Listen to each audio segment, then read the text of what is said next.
on sampling, pulse amplitude modulation, and quantization, and these are the parts of your transmitter itself. And now the stage is set for defining an important part of the transmitter, or the complete system itself is known as pulse code modulation. Okay, in short, we term it as PCM. Okay, say specifically or in general, specifically PCM is defined as it's a discrete time, discrete amplitude. Basically, it's a digital signal. In other words, it's a discrete time, discrete amplitude. These are the shorthand notations I have been using to represent the output of the encoder. So this is your discrete time, a discrete amplitude waveform encoding process. Say this is waveform encoding process, because the output of your transmitter before launching onto the channel should be analog nature. In other words, it can be termed as waveform itself, but it's a coded waveform, and hence it is a waveform encoding process, or simply a waveform coding process, by means of which an analog signal is directly represented by a sequence of coded pulses. Okay, so the analog signal from the source of the analog signal gets converted to a sequence of coded pulses. So in short, I can represent this transmitter block. Say I have information signal, or the message signal, which is purely analog in nature.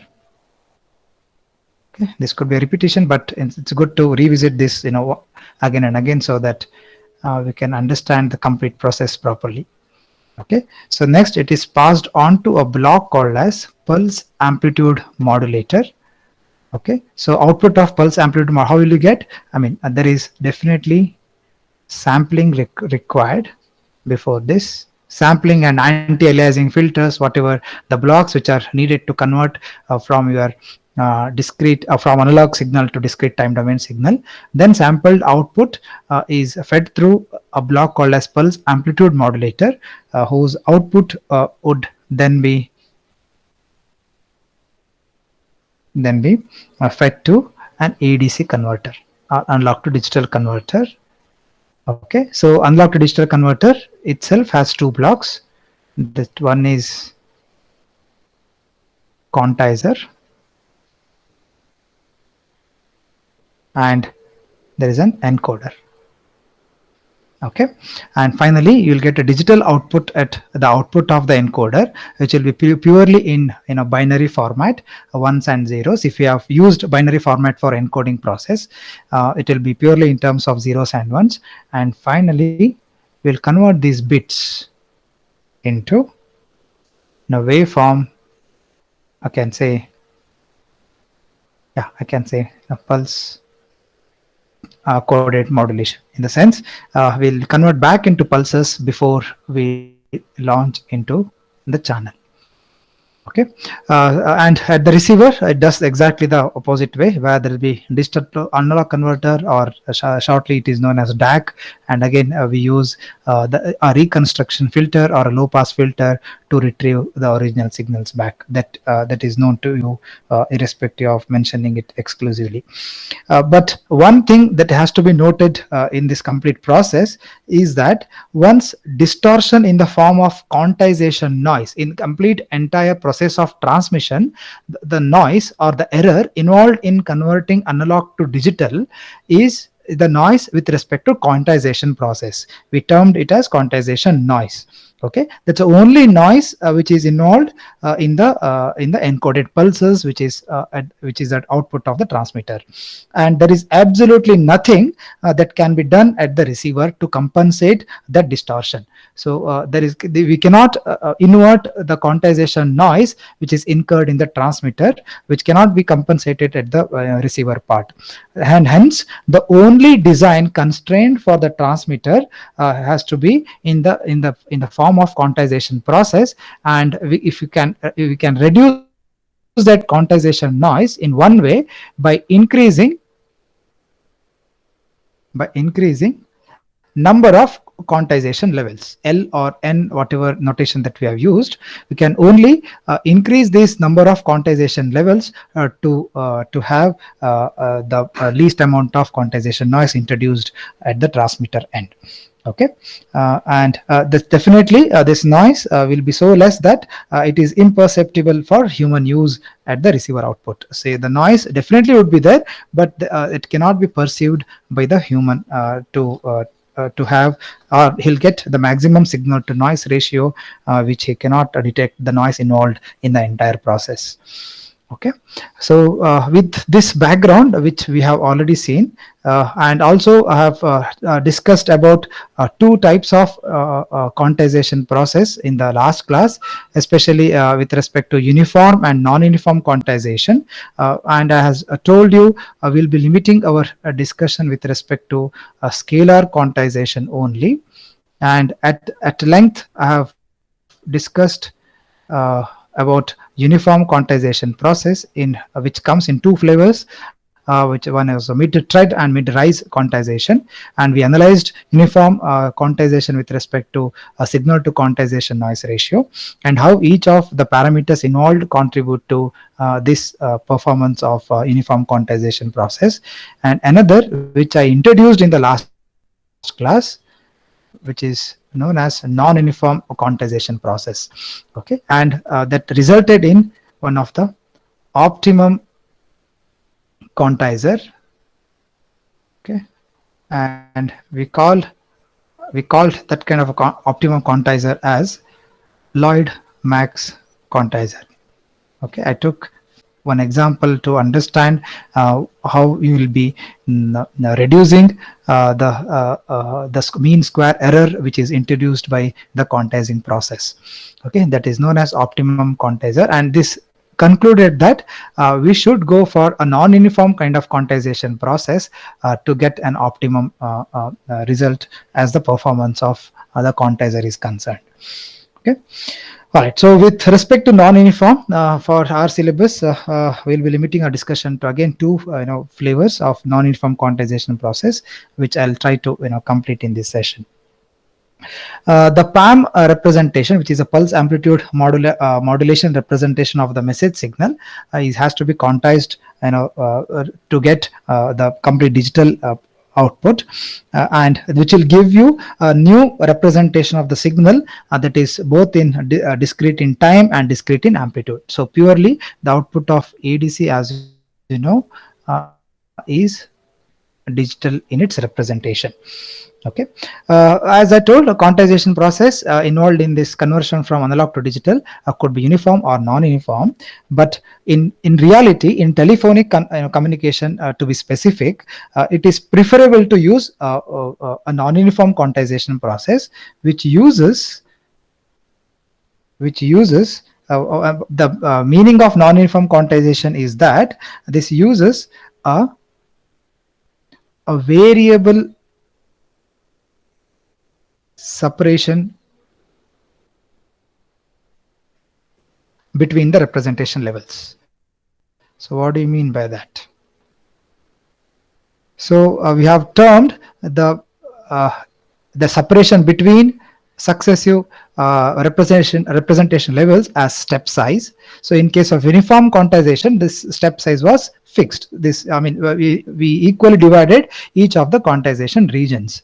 But in case of non-uniform quantization process, which is majorly used in practice, we will have variable step size. Okay, variable separation between the representation levels. I mean, why is it it's important to have such kind of non-uniform quantization process? Is that typically we find that the range of voltages covered by voice signals, say the motivation to this would be where the voice signals in reality, okay, they cover ranges of voltages. Say there would be a loud talk. Okay, say there would be a loud talk, or there could be a weak talk, which processes through weak passages of signals. Say if the loud talks when compared to weak talk occur very infrequently, in the sense the probability of finding out the loud talks compared to weak talks are very less. Okay, so uniformly distributing the voltage levels between these extremes will not I can say optimum in when you try to convert it from analog to digital. And we also it's seen that the ratio of the loudest talk to the weakest talk is approximately say 1000 is to 1. Okay, if this is say 1000, and if it's normalized to 1 with respect to their amplitude levels, so the ratio between the loudest talk and weakest talk is around 1000 to 1.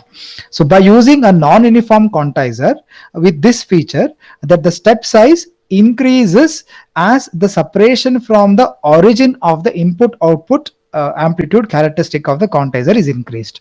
In the sense, if I take this as the origin, say if this is the least amount of the voltage level that I have with me, I will have such kind of separations between the representation levels.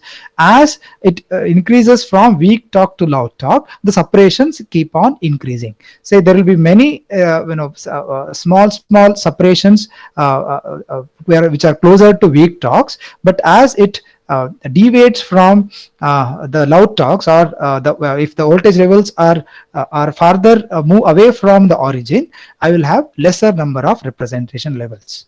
Okay, say this actually the large end steps, these are the large end steps, the step sizes at the end are larger when compared to the step sizes which are closer to the origin. Okay, so these large end steps can take the pressures of, I mean, if there are so many quantization levels, there is more pressure involved at the origin.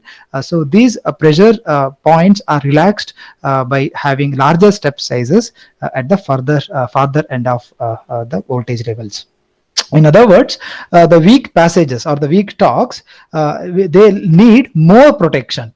Because that's the reason we'll be having such minute cuttings of all these representation levels or the quantization regions for the weak passages.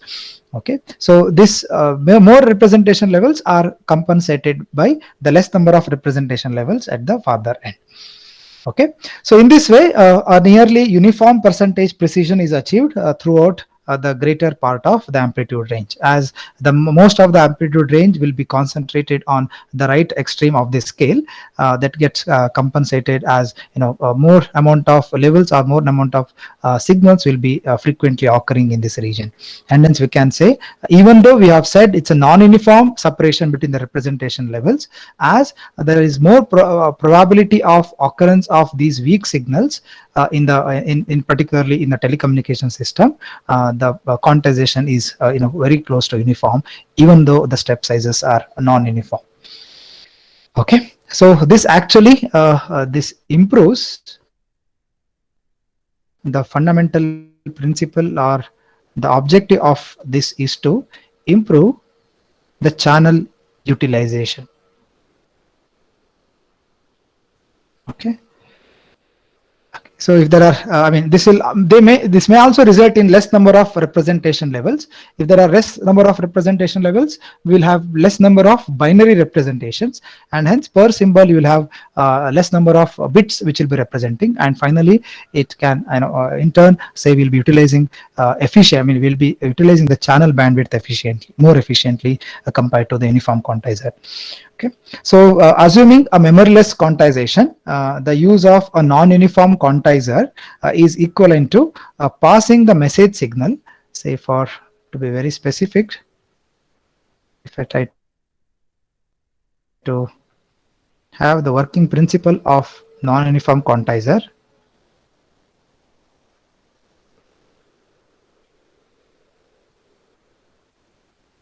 is that you'll get input message signal. Okay, so let me say this as m of t. First, this is passed through a compressor, a block known as a compressor.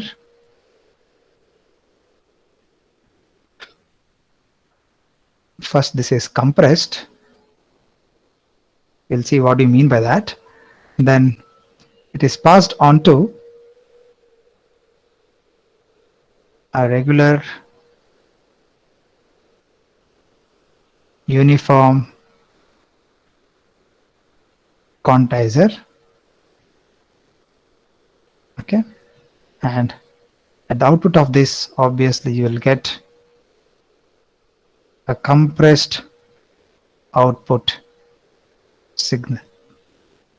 Okay, say the before applying the quantization process, we'll first try to compress the original message signal and then do the quantization process, and then the output of this would be the compressed output. Okay, say a particular form of compression law, if you are talking about this, what is the nature of this compression, with the nature of this compression, it comes with two flavors. See, this can be compressed in two ways. The first one, which is known as mu law. Okay, so this is majorly used in North and South American countries and most of the European countries as well for the telecommunication purposes. So this is mu law, which says that if, say, V is the output of this compressor, the magnitude of the V, magnitude of this output of compressor relates with the input such that this is natural logarithm of 1 plus mu times m over natural logarithmic of 1 plus mu. Okay, so the arrival of this relation between input to output based on the mathematical model, which is the optimum result that has been produced based on the research, this has been obtained, where, as you know, this natural logarithm is log to the base e. Okay, and m and v are the input and output of the compressor respectively, and mu is specifically is a positive constant. Okay, is something positive constant. It's a parameter of the compressor itself. Okay, so such that the V, the output of this compressor, the output V will belong to the interval -1 to 1. So the input message signal is compressed by using a suitable constant mu, such that the output of the compressor will have the values between -1 and +1. Okay, we can plot the relation between input and output in this way to have better understanding.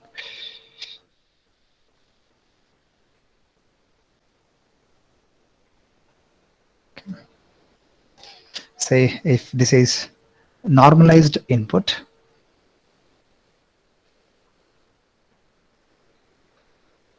say this is a magnitude m, and of course this is normalized output.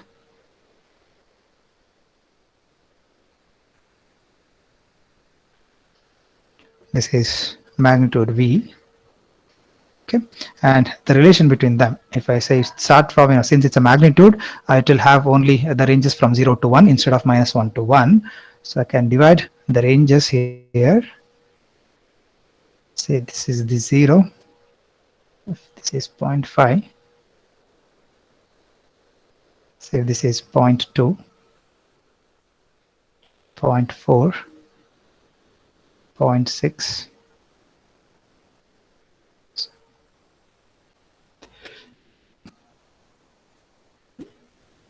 and the highest is 1.0. And similarly, if I can say, if this is 0.4,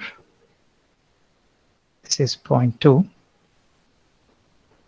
0.6, 0.8, and 1. For mu, say for mu is equal to 0, what will be value of what is the relation between input and output? Say for mu is equal to 0, say numerator, it's same as denominator, because this will be tending to, as the second part of this will be tending to 0. Say it's ratio of the same quantities. Say I can say the output and input are linearly related with each other. Say for mu is equal to 0, your capital M would be equal to capital V. In a sense, it will go as uncompressed. Okay, then we can plot for mu is equal to 0. I can say this is linear. And for all other constants, if I say practically, say for mu is equal to 5, I can have, the compression, there will be a compression. The compression would be something like this. Okay, so this could be, say, for mu is equal to 5. Okay. And if you keep on increasing the value of mu, will keep on compressing more and more, and probably for mu is equal to 100, will obtain such kind of relation between input and output. Okay, so this is with respect to mu law. Similarly, there is another flavor of this compression for non-uniform quantization that is known as, that is also used in in practice. Before proceeding to that, we can have certain parameters of this mu law compression. Okay. The parameters being, say, for finding out the step size or the quantum step. Okay, this is not uniform, as I told. Okay, it depends on the value of mu and value of the input message signal. This is nothing but inverse of the slope of the curve. Okay, where as you know, the step size, this is nothing but the step size. In other words, this is nothing but the input to output. But if I take the slope of any of the curves involved here, this is the ratio between output to input, and hence inverse of that will give me obviously the step size. What is the slope of the curve? The slope of the curve, and if I take the magnitude of this slope, this will be simply differentiation of the output to the differentiation with respect to the input. Okay, the derivative of the input with respect to the input, which gives me, I can differentiate this. What is the value of V here? Okay, the magnitude of V is given by this law, differentiation with respect to M. This will give me, I do a little math here, this denominator is a constant. Okay, so I can take that to the numerator. It will be simply ln of 1 plus mu. Okay, and as you know, the differentiation of logarithmic function is 1 inverse of it. Okay, so that this will be, but I think I have done a small mistake. Yeah, I think this is not the part of the numerator. I'll try to differentiate here and keep the final expression later. Okay, so this dv by dm will give me 1 over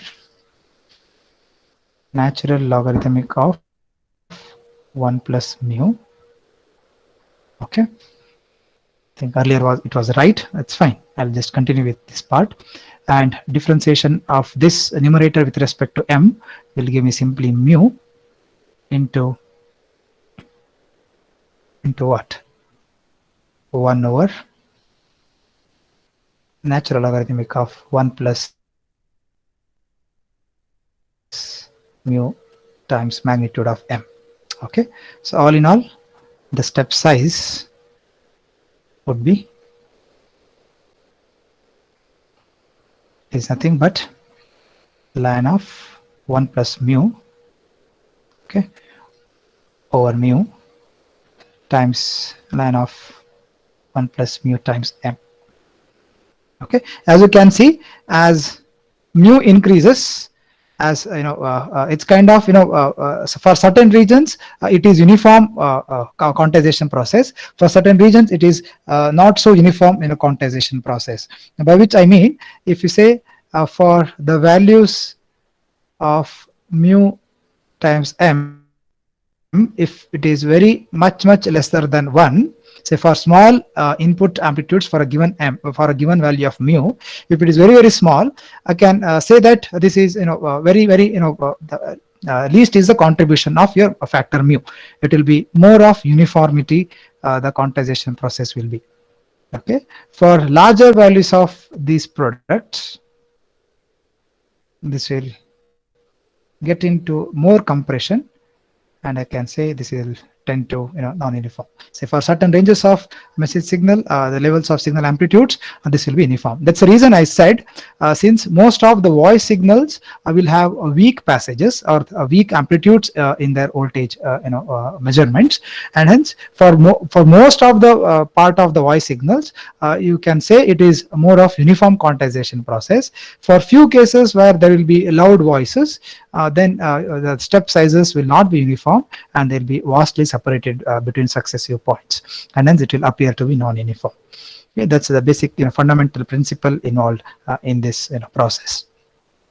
The second flavor of this non-uniform quantization is known as A law. Okay, so similarly, if mu is the parameter that has been introduced there, there's something known as constant A, which has a relation between input to output in this fashion. Different resources come with different notations, but more or less they are same. Okay, this is 8 times magnitude of m plus 1 plus natural logarithmic of a. This is for all 0 lying between, this is for all the magnitude of message signals lying between 0 and 1 by a, and for the other cases, this will be 1 plus natural logarithmic of a times magnitude of m plus 1 plus natural logarithmic of a. Okay, this is for the ranges from 1 by a to the peak, which is normalized of the message signal to 1. Okay, so these are all comes with, don't get scared with these equations, but we are not worried much as far as this course is concerned, how we have got these expressions, as these are obtained from the research base where mathematical modeling or simulations are done using numerical computations, and finally it is seen that this fits into this kind of curves, or it's also called as curve fitting kind of approach to obtain a mathematical model. Okay, whereas a is another positive constant. Okay, a is another constant, and by varying a, definitely you will have variations in step size as well. Again, with the similar process, the derivation here, the step size, okay, for this is again the inverse of the slope, which is nothing but the inverse of the slope is differentiation of magnitude of m to differentiation of magnitude of v.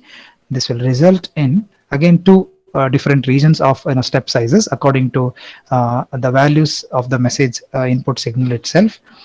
This will give us 1 plus natural logarithmic of a over a. This is very obvious if you try to differentiate with respect to m for 0 between 0 and 1 by a, and similarly for other ranges this is 1 plus. I'm writing this because this would be helpful in solving few particular cases whenever we take a tutorial. Okay, 1 by a and lying between 1 by a to 1. Okay, so this is what is about a law. Again, for a is equal to 1, we can also plot a similar kind of input output relation. Okay, so we can again plot like we had done for mu law. Similarly, we can say that this is input, normalized input, this is normalized output, and again if it is divided similarly as previous case,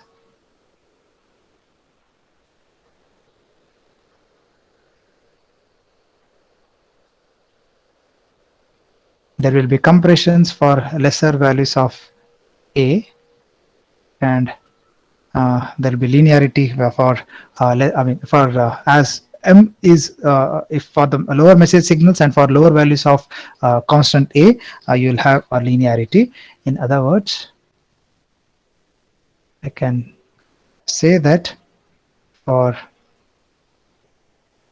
the minimum value of a, which is a is equal to 1, as you can see from the relation here itself, for a is equal to 1, say for a is equal to 1, you can say that there is the output is equal to input itself, and hence there is a linear relation between input and output.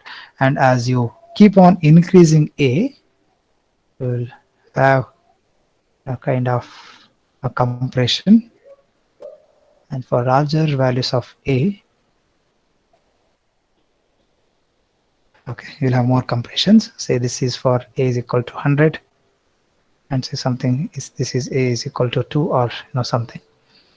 Okay, yeah, any doubts, please you can ask me, otherwise we can proceed. So if this is with respect to the transmitter, when we are compressing at the transmitter, the opposite effect has to be introduced in the receiver as well, where the at the receiver, say at the receiver, when you receive a compressed signal,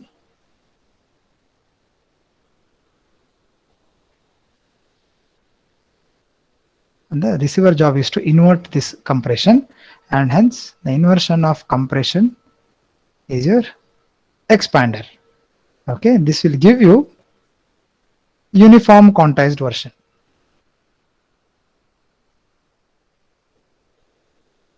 Okay, quantized version kind of if you were using uniform quantization process, that would be the nature of the output that you can expect at the output of this expander. Okay, this combination of this compressor and expander in the pair of transmitter and receiver, say this is compressor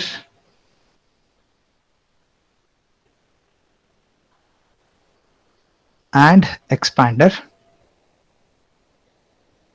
plus expander is known as, the combination of these two is obviously is known as compander. Okay, this is the terminology, technical word that is used for non-uniform quantization process. For both the mu law and A law, the dynamic range is the difference between the least message, the difference in the levels of the least amount of message signal to the maximum level of message signal, which is the dynamic range. The dynamic range capability of the compander improves with increasing mu and capital A.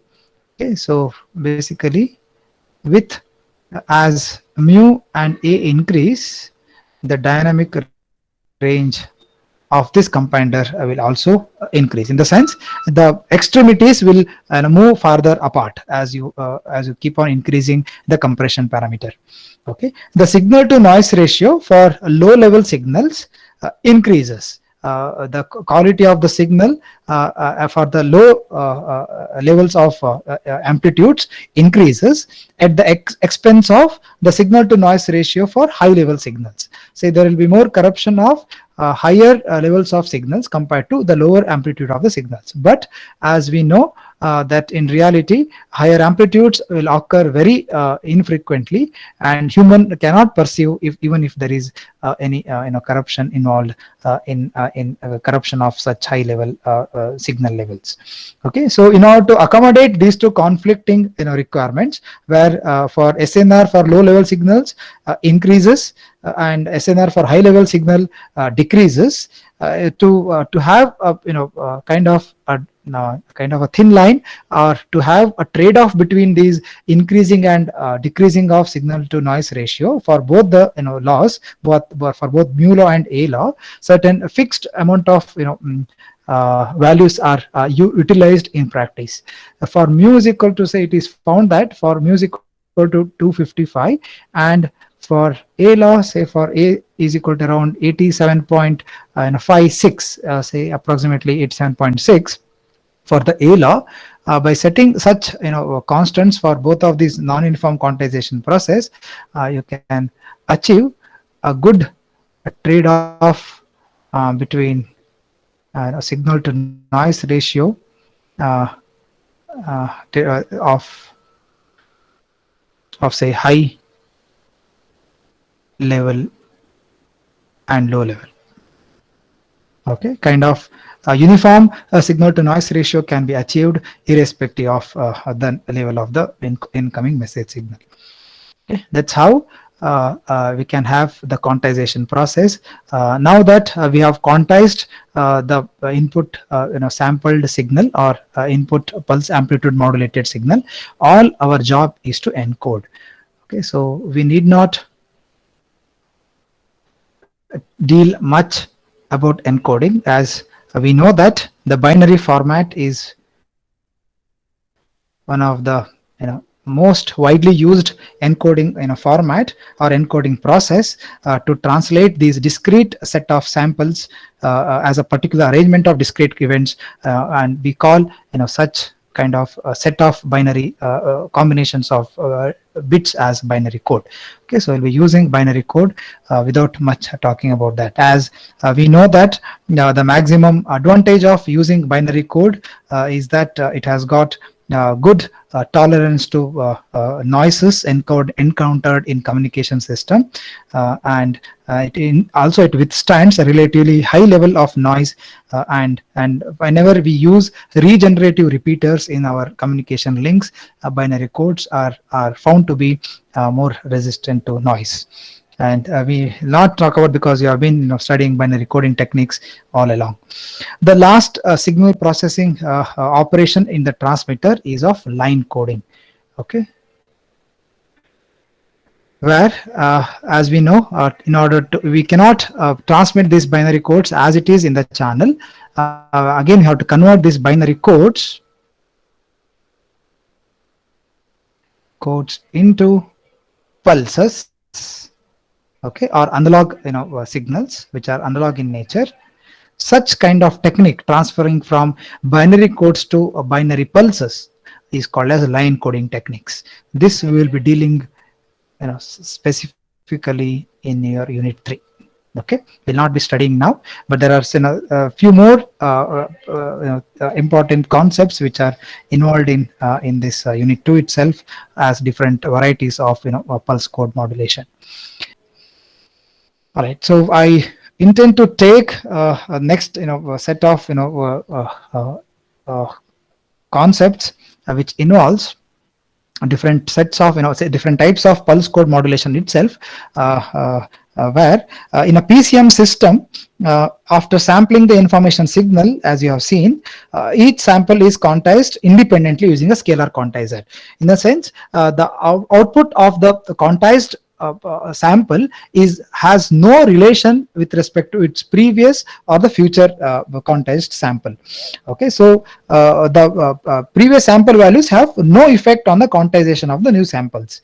But whenever there is a band limited random process, in the sense, if the random process is limited to certain frequency ranges, when it is sampled at the Nyquist rate or more than the Nyquist rate, the sampled values are usually correlated, and these are the correlated random variables. Say in case of pure PCM, we have assumed that there is no correlation between adjacent samples or between any pair of samples that is considered. Okay, but in case of band limited random processes, where the random processes occupy certain ranges of frequencies, okay, in case of band limited random processes, we observe there is a finite correlation between samples. Okay, this is not bad. I'm telling you, this is not bad at all. We'll utilize this, the relation across samples. We'll utilize this to our own good, and increase the efficient use of the channel. Otherwise, I'll try to decrease, okay, the number of representation levels. Okay. So this gives us, a good thing about this nature of correlation, such that I need not sample every value of the message signal, or I can, in other words, I can reduce the number of samples required to transmit, or number of samples in fact to quantize and encode. Okay, so this kind of processes which gets little deviation from the regular PCM. Again, they come with two types that is introduced in the syllabus. One is known as differential pulse code modulation. In short, it is known as DPCM. And another is known as delta modulation. Okay, in short form, this is known as DM. Okay, we'll also study a particular variety of this delta modulation, which is known as adaptive delta modulation.